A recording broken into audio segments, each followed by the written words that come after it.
Elikem married me in absentia. He did not come to our wedding. The ceremony was held on the third Saturday in January in the rectangular courtyard of my Uncle Pius's house, which was bordered by 2-roomed apartments and a wooden gate that opened onto a busy footpath. Our relatives, stirring with equal measures of happiness, but for different reasons, sat opposite one another on rented plastic chairs that were neatly arranged in rows that filled the courtyard.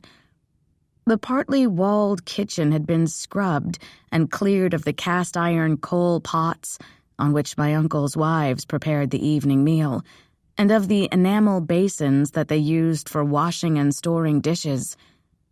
My uncle's sitting room chairs, upholstered with a carpet-like fabric and polished so that the chocolate-brown wooden frames glistened, were also brought outdoors and comprised the front row where the elders of each family would sit. Before the guests arrived, my Uncle Pius, who was my toga, my late father's oldest brother, deposited his bulk into a chair, beaming, as though he was the one to be married. He was flanked by his 2 younger brothers, my uncle's bright and excellent. Toga Pius's chiseled face with bushy eyebrows that grew in every direction did not match his soft body. His smile resembled a grimace. That morning, as he sat in his itchy armchair, his blue kente cloth had come loose, slid down his arm, and pulled around the elastic waistband of his culottes so that his fleshy chest was on display. He didn't bother to pull the cloth back up. Other uncles and older male cousins, about 15 of them, shoulders high with unearned authority, settled into 3 rows of plastic chairs behind Toga Pius. They all longed to be in his position so much that they had begun to imitate him. They copied his guffaw, which was usually accompanied by several thigh slaps and followed by a loud, drawn-out "woohoo!"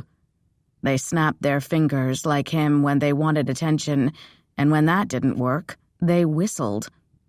Today, they were ready to support him in executing his head-of-family duties, as though he would need help in stretching out his hands to receive the bottles of schnapps, cash-stuffed envelopes, and gaily wrapped parcels that my soon-to-be in-laws would present.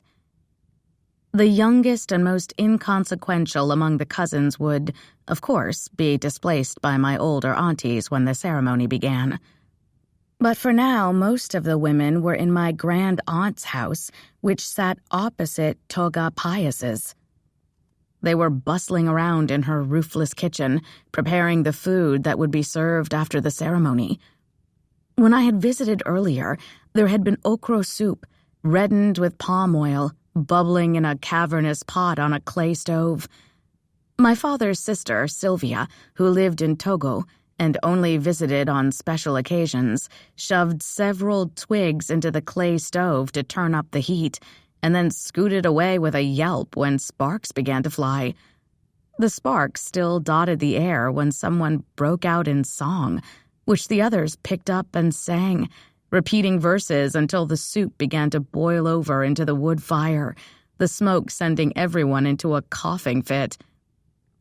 Despite the smoke, the air in the kitchen was thick with the aroma of spices and herbs that tickled my nose. The women shooed me out of the kitchen when I began to sneeze repeatedly, and I reluctantly returned to Toga Pius's house, where the others were also hard at work. A few of them meandered among the chairs, their hands heavy with branded handkerchiefs, bottle openers, mugs, and picture frames that had been stuffed into small multicolored gift bags and were being lined up on a table draped in a white tablecloth. These were gifts intended as souvenirs for the wedding guests. My mother had selected Nancy, my ferocious cousin who had just completed secondary school, to oversee the souvenirs table. She could be trusted to drive away those guests who would tuck their gift bags into the folds of their cloths and come back for second, third, or even fourth helpings. It was also especially good that she could control the children who were always underfoot, no matter how many times they were shooed away. I watched Nancy through the black window bars of Toga Pius's sitting room, her face a frown of concentration as she carefully counted each colorful bag that was placed on the table. I'd never seen her so focused on anything, but then this was the first time that something of this magnitude had happened to us.